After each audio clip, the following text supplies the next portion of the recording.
모든 분들 심령 가운데 하나님의 말씀의 은혜가 함께 하시기를 주님의 이름으로 간절히 소망합니다.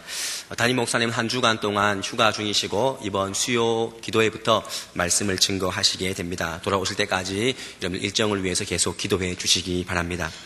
1965년도 프랑스에서 있었던 일이라고 합니다. 한 남자와 한 할머니가 아파트 매매 계약을 맺었다라고 합니다.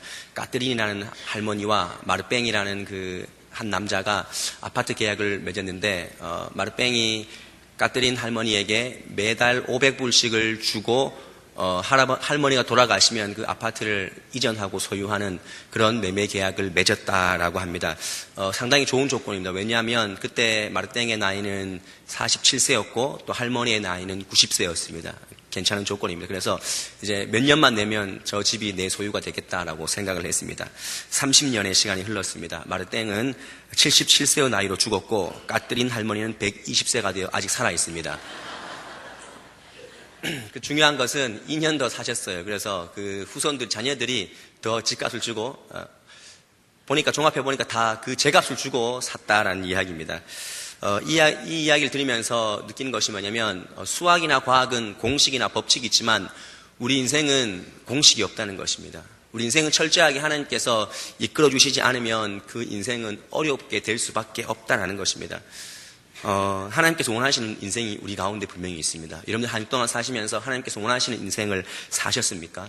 하나님은 우리를 그냥 평범하게 적당하게 살기를 원하시지 않는다는 것입니다. 우리 인생이 예수를 한번 믿었으면 정말 비범한 인생, 영향력 있는 인생을 살기를 원하신다는 것을 우리가 깨달아야 한다는 것입니다. 저는 여러분이 인류 인생이 되기를 원합니다. 우리는 늘 삼류 인생에 머무르려고 하는데 인류 인생이 되어야 됩니다. 삼류와 인류의 차이는 누구와 교통하느냐, 누구의 지령을 받느냐, 거기에 달려 있는 것입니다.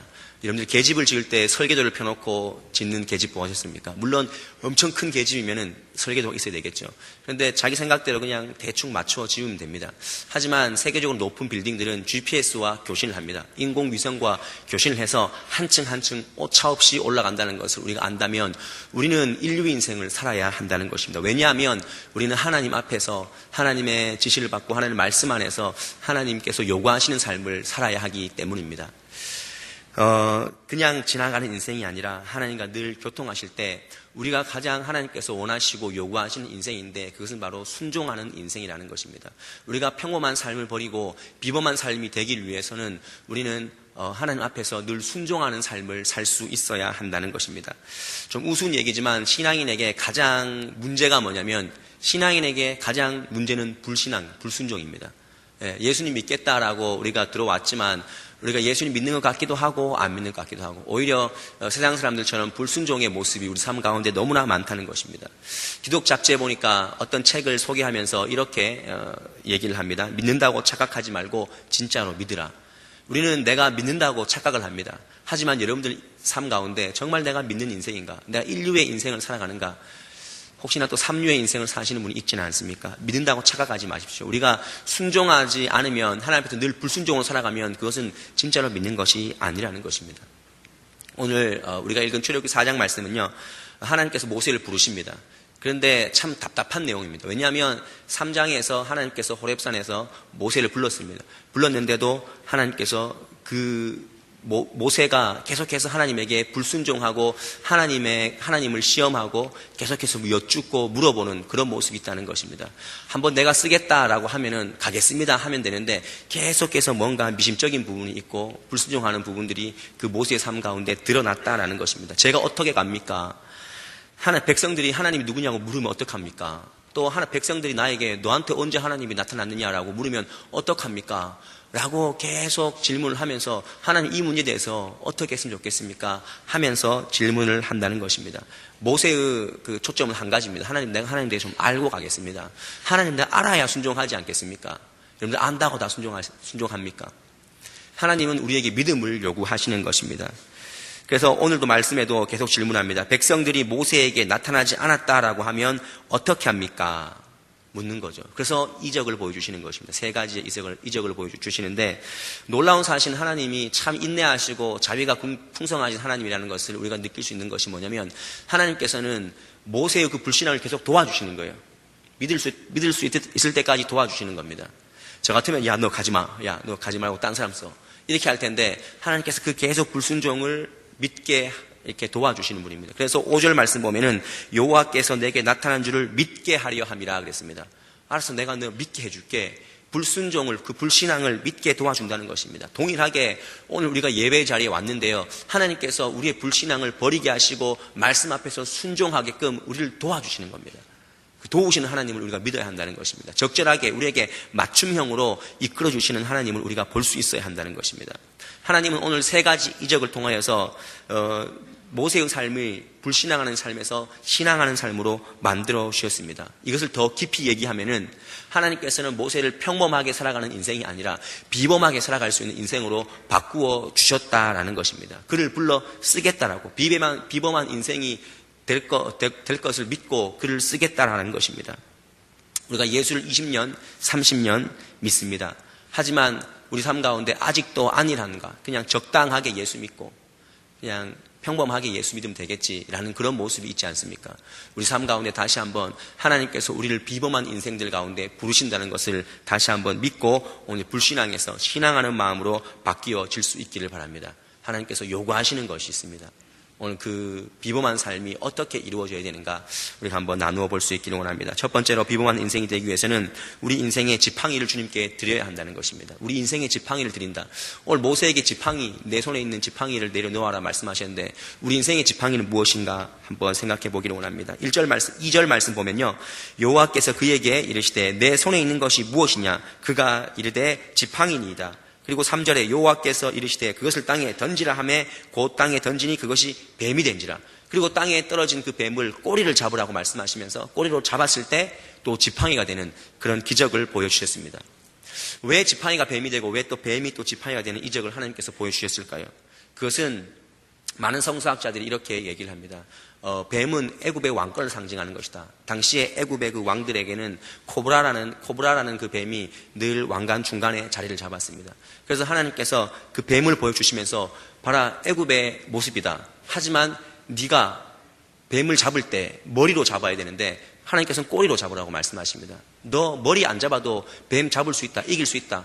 아주 비상식적이지만 꼬리를 잡음으로 말미암아 내가 너를 쓸 때 꼬리를 잡아서 뱀을 잡게 할 정도로 애굽을 거뜬하게 물리칠 수 있도록 내가 만들어주겠다라고 오늘 말씀하시는 것입니다. 근데 여기서 우리가 주목해야 될 것이 뭐냐면은 하나님께서 하시는 질문에 우리가 집중해야 한다는 것입니다. 2절 말씀 보면은 여호와께서 그에게 이르시되 내 손에 있는 것이 무엇이냐라는 그런 말씀을 합니다. 내 손에 있는 것이 무엇이냐? 내 손에 없는 것이 무엇이냐 말씀하는 것이 아니고 내 손이 네 손에 들고 있는 것이 무엇이냐라고 말씀하는 것입니다. 하나님께서는 모세가 가지고 있지 않은 것으로도 충분히 기적을 행하실 수 있지만 하나님께서는 모세가 가지고 있는 지팡이, 손에 들려져 있는 것에 주목했다라는 것입니다. 하나님께서는 이처럼 우리에게 작지만 가지고 있는 것, 그것을 통해서 일하신다는 것입니다. 모세에게 지팡이는 무엇입니까? 목동이라는 어떤 자기 일상의 삶을 대표하는 하나의 물건입니다. 굉장히 일상적인 거죠. 평범한 도구이지만 하나님께서 그것을 통해서 기적을 베푸시겠다라고 말씀한다는 것입니다. 마찬가지로 우리 삶 가운데 내가 특별하게 생각하지 못하는 것, 그냥 뭐 일상적인 것, 그냥 평범한 것이 아닐까라고 생각하는 것이지만 하나님께서는 그것을 통하여서 우리에게 비범한 삶을 살기를 요구하신다는 것입니다. 우리에게 있는 그 모습 그대로 우리가 가진 재물과 재능과 또한 달란트와 환경과 지식들, 하나님께서는 그 있는 모습 그대로를 하나님을 위해 드리면은 그것을 사용하시고 그것을 통하여서 비범하게 하나님 비범한 인생들을 만들어 주신다라는 것입니다.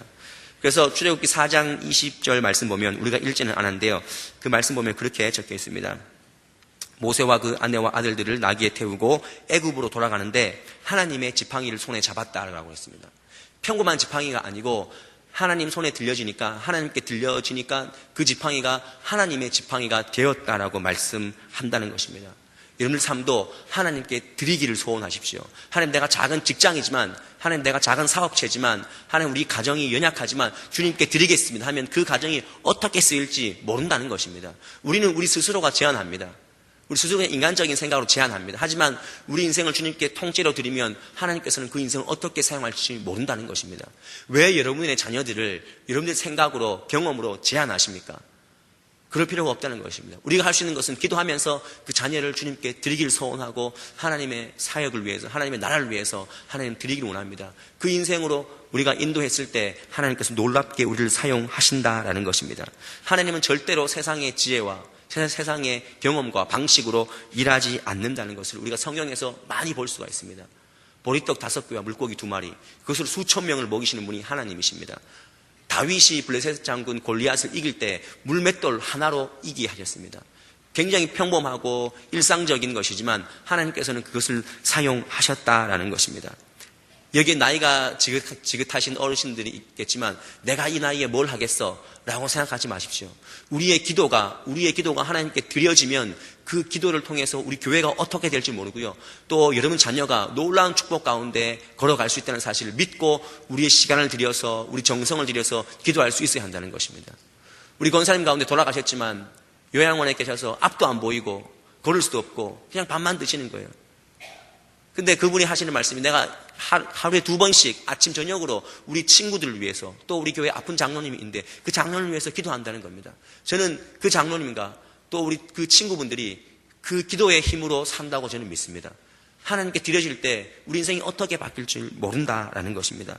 여러분들 회사를 운영하고 있습니까? 자녀를 키우고 있습니까? 하나님을 위해 사용하시려고 노력하시기 바랍니다. 우리 교회도 하나님께서 쓰시고자 하면 우리 교회도 놀라운 역사 가운데 우리는 지방에 있지만 우리의 사역은 열방으로 펼쳐질 줄 믿습니다. 두 번째로 하나님 앞에서 평범한 인생에서 비범한 인생을 살기 위해서는 우리의 영적 정체성을 인식해야 된다는 것입니다. 우리 6절과 7절 말씀을 한 목소리로 한번 읽어보도록 하겠습니다. 시작.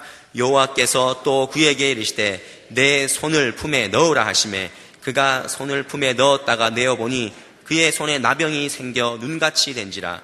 이르시되 내 손을 다시 품에 넣으라 하시매 그가 다시 손을 품에 넣었다가 내어보니 그의 손이 본래의 살로 되돌아왔더라. 간단한 것입니다. 모세의 손을 품에 넣으라 그랬습니다. 넣었다가 빼니까 나병이 생겼습니다. 또 넣었다가 빼니까 이제 온전한 살로 다시 변했다라는 것입니다. 여기서 말씀하시는 그 나병은 상징적인 의미가 있습니다. 나병은 당시에 치명적인 병입니다. 희망이 없는 병입니다. 가족과 사람들과 단절되어야 되고 분리되어야 되는 병. 그래서 굉장히 힘들어하는 병이 나병이었습니다. 죄악시였고요. 그 나병이 바로 이스라엘 백성들의 상태라는 것입니다. 희망도 없고 하나님과 단절된 상태고 아무 소망이 없는 이스라엘 백성들의 상태를 오늘 나병을 통해서 보여주셨습니다. 그런데 그 나병이 다시 품에 들어갔다가 뺐을 때, 내어지게 되었을 때 다시 회복되었다라는 것입니다.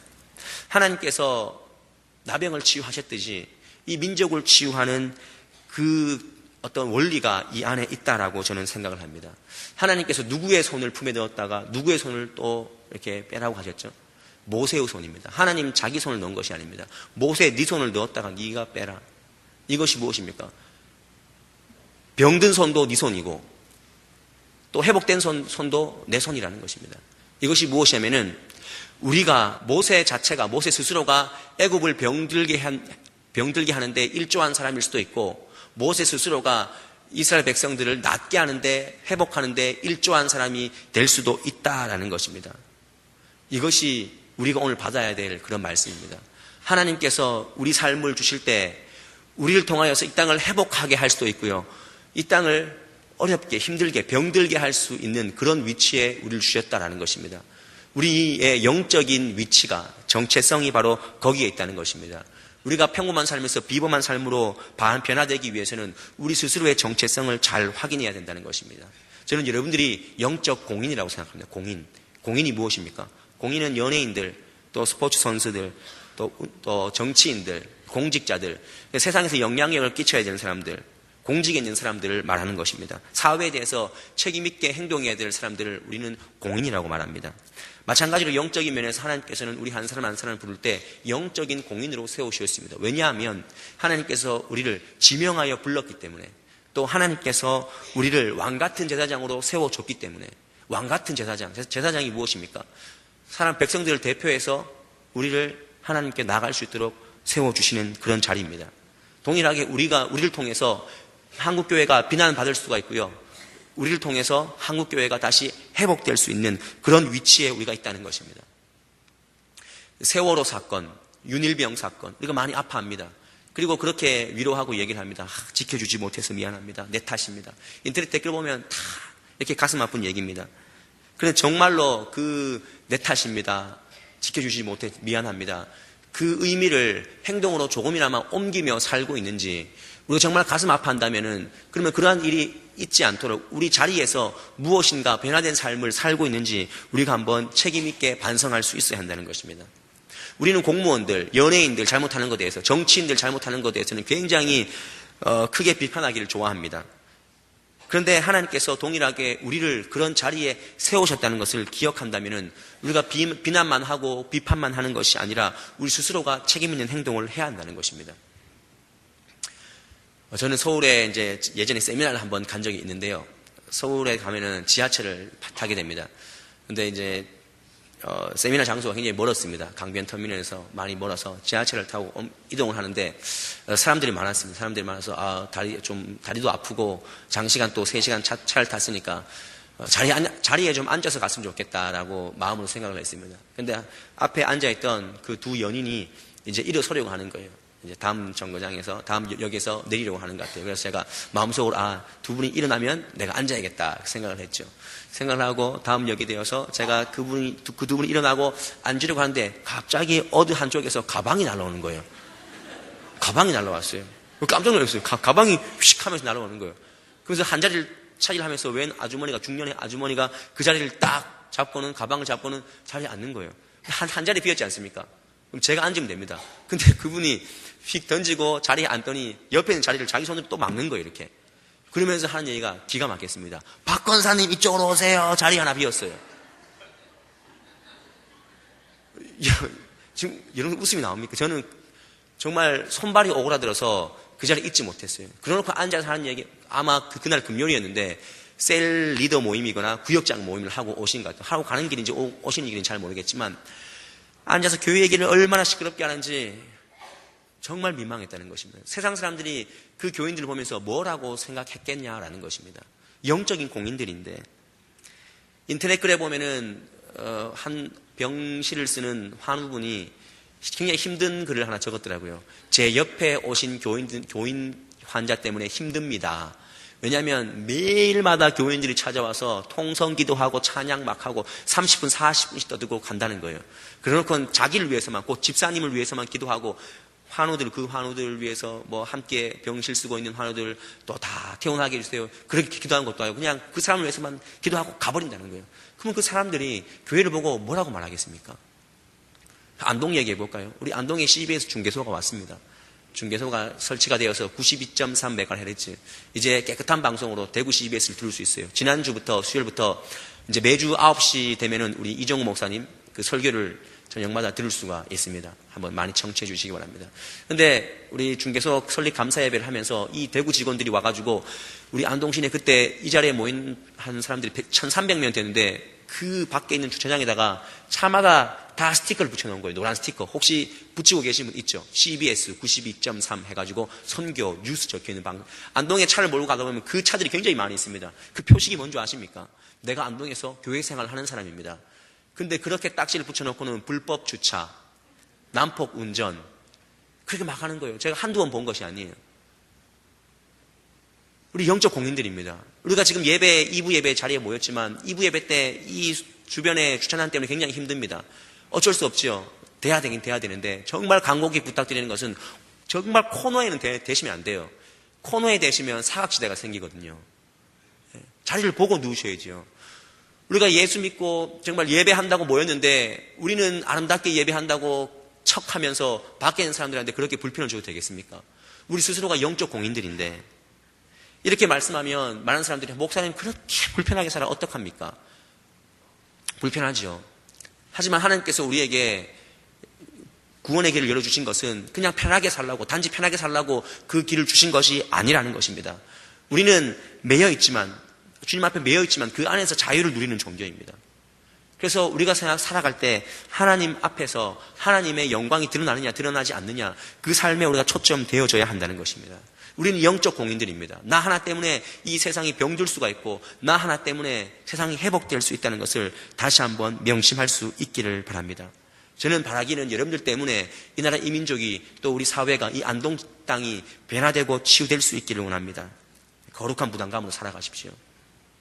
느헤미야는 포로로 끌려가서 다른 나라의 술관원장이 되었지만 그가 성문이 해파되고 성벽이 무너졌다는 그런 소식을 듣고 무엇이라고 고백하냐면은 느헤미야 1장 6절 말씀을 보면은 나와 내 집이 범죄했다고 했습니다. 하나님 앞에 나와 내 집이 범죄했다고 했습니다. 이스라엘 백성들이 힘들어하고 고통받고 성전이 무너진 것이 누구 탓이라고 말합니까? 내 탓이라고 말합니다. 하나님께서는 이렇게 한 사람의 울부짖는 기도를 통하여서 하나님께서는 그 민족을 회복시키는 것입니다.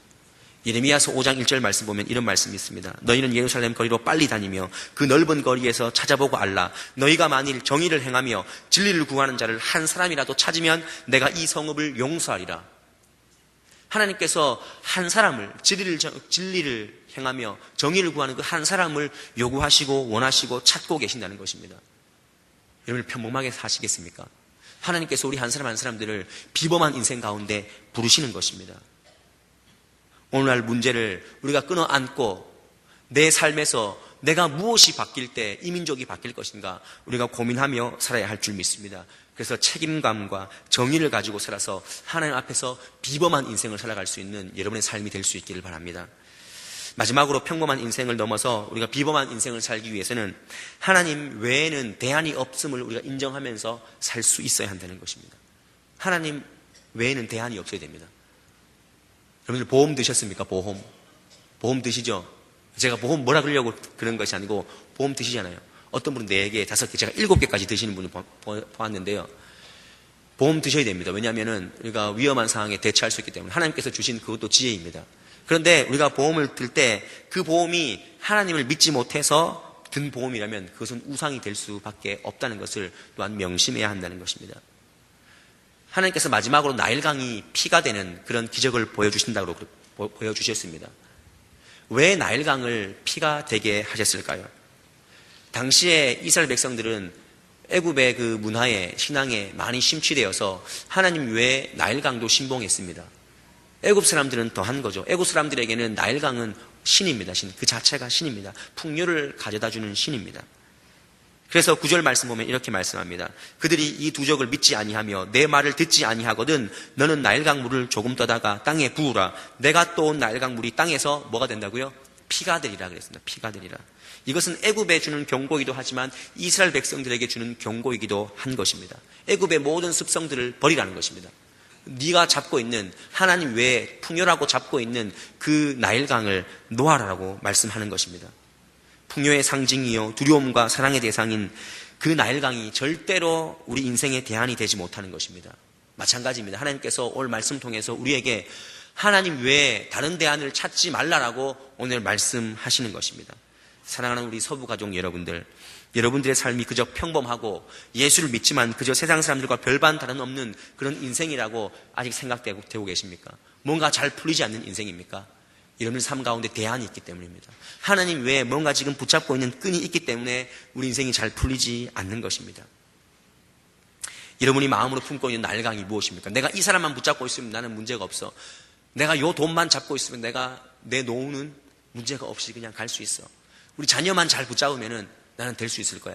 그렇게 생각하는 나일강, 여러분이 생각하는 그 하나님 외의 그 대안들을 버리실 수 있기를 바랍니다. 하나님께서는 우리에게 순적한 신앙, 전적인 신앙, 일편단심의 신앙을 원하신다는 사실을 다시 한번 믿으시기를 바랍니다.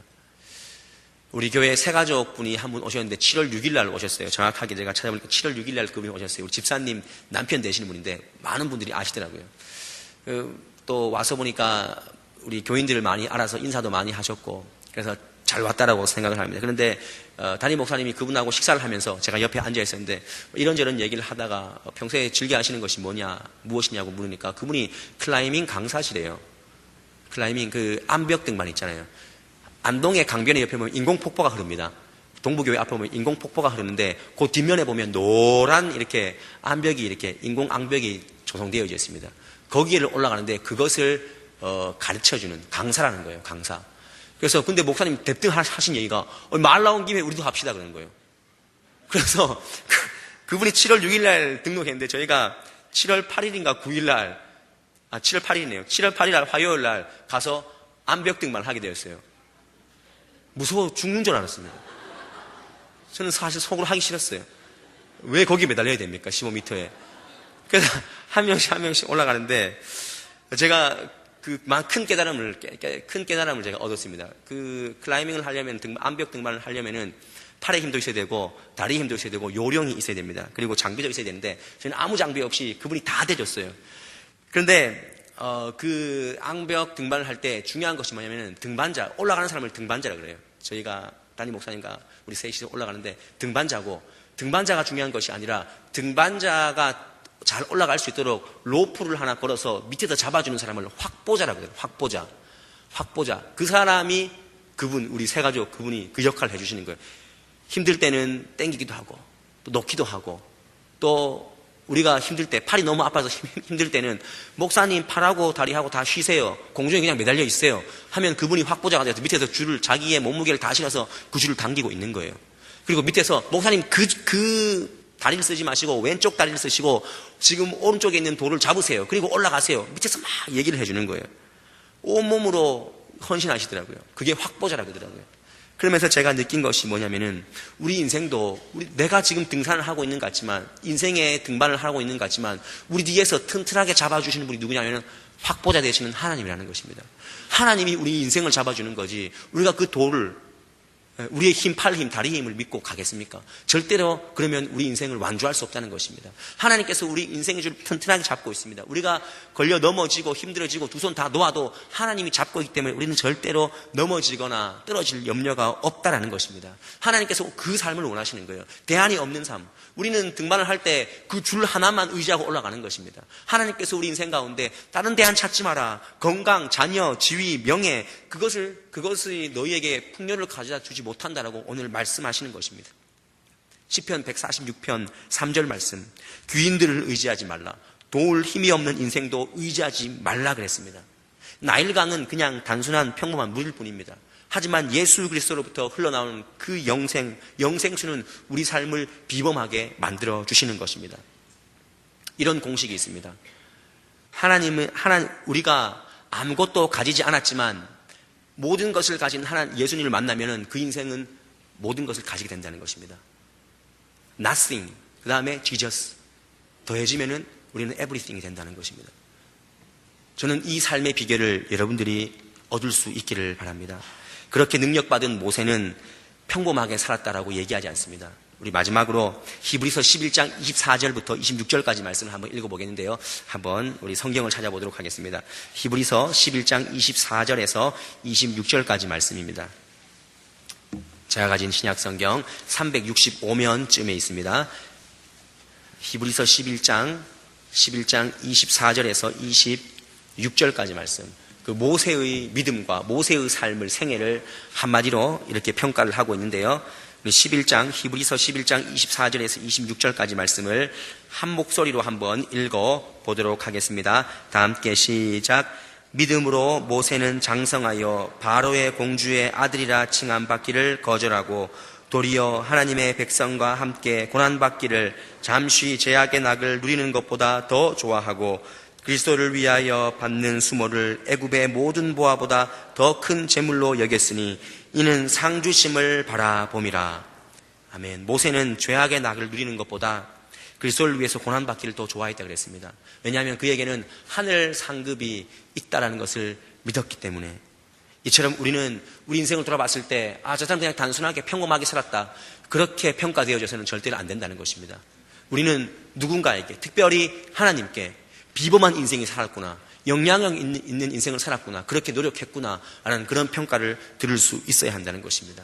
오늘 말씀을 통하여서 다시 한번 우리 인생이 평범함에서 비범함으로 넘겨지는 인생이 되기를 원합니다. 여러분들의 작지만 손에 있는 것을 주님께 드리시길 바랍니다. 그리고 오늘을 살아갈 때, 평생을 살아갈 때 나는 영적 공인이야 하면서 우리가 영향력 있는 삶을 살아야 됩니다.